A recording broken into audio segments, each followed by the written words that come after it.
Salam, hər vaxtınız xeyir olsun uşaqlar. Bizim bugünkü mövzumuz texnologiya 1-ci sinifdən herbari dərs 2 olacaq uşaqlar. Herbari nə deməkdir uşaqlar? İlk öncə gəlin mən sizə onu izah edeyim. Uşaqlar, herbari çiçəklərin, bitkilərin, yarpaqların qurudularaq saxlandığı yer mənasına gəlir. Saxlanılması, qurudulması mənasına gəlir uşaqlar. Deməli, gəlin baxaq, çiçək və yarpaqlardan kim necə istifadə edir? Birincidən baxırıq ki, uşaqlar, ümumiyyətlə yarpaqlardan və çiçəklərdən uşaqlar əllərinə alaraq oynayırlar. Belə deyim, öz əyləncələrini nümayiş elətdirirlər. İkinciyə baxırıq. Deməli, güldən, çiçəkdən çələng düzəldib oğlan bacısının başına yerləşdirir. Bu da təbii ki, xoş bir əlamətdir. Həm çiçək təravətli olur, həm də gözəl bir nümayiş sərgiləmiş olur. Üçdə görürük ki, oğlan, yəni dost bir oğlan, qız bir dostuna çiçək hədiyyə eləyir, gül hədiyyə eləyir. Qız da buna təəccüblənir. Dördüncü şəkildə isə görürük ki, onlar söhbət eləyirlər və kitab oxuyurlar və bu zamanda güldən, yarpaqdan bir şeylər düzəltmək fikrinə düşürlər. Gəlin baxaq. Çiçək və yarpaqlardan müxtəlif herbarilər hazırlamaq olar. Bunun üçün onları qurutmaq lazımdır. Bəli uşaqlar, onları qurudaraq bir sənət əsərinə çevirmək olar. Özdə necə? Məsələn, bu alboma baxırıq. Burada yarpaq qurudulub və ağ rəsm albomunun üzərinə yapışdırılıb. Bu təbii ki, bunu flomasterlərdə çəkə bilərdi, amma təbii ki, flomasterlər artıq təbii olmayacağı üçün herbari ilə daha təbii üsulla etmiş olub. İkincidə isə sarı bir yarpaq götürüb, bu dəfə də sarı rənglə.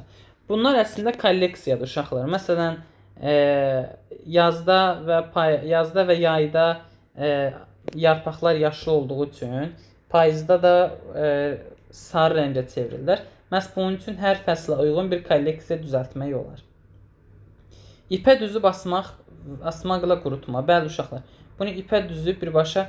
Çünki deyəcəksiniz ki, bəs yarpaq nəyə görə normalda ağacın başında qurumur ki, məhz belə qırıldıqda qurur. Çünki uşaqlar, o zaman yarpaq artıq qida almayacaq, su qəbul eləməyəcəyi üçün birbaşa günəş işığına məruz qalır, günəş istiliyinə.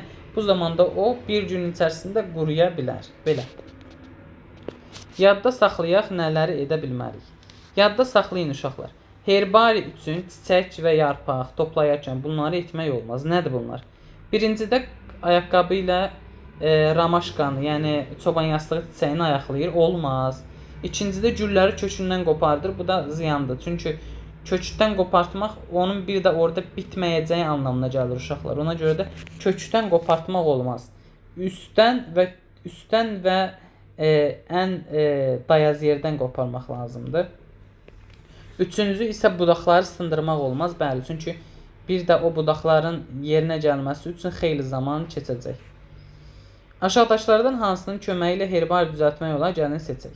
Herbari dediyimiz kimi nə ilə düzələr? Çiçəkdən, yarpaqdan, güldən düzəltmək olar. Gəlin mən bunu sizin üçün rəngliyim. Mən bunu sizin üçün ağ rəngdə eləyəcəm. Üzərinə plus qoyuram, bunlardır. Baxın uşaqlar, üzərinə plus qoyduqlarım düzəltmək olar herbarini.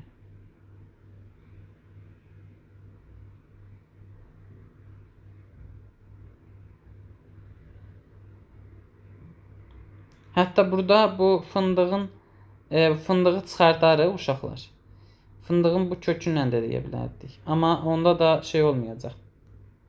Qalsın bu. Bundan eləmək olmur.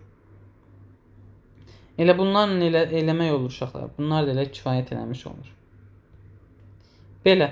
Qurudulmuş çiçək və yarpaqlardan hazırladığınız herbarilər təbiətlə tanışlıq üçün yaxşı vasitədir. Bəli uşaqlar. O zaman biz təbiətdən özümüz üçün müəyyən dərəcədə biliklər əldə etməli olarıq və təbiətlə daha yaxından tanış olarıq.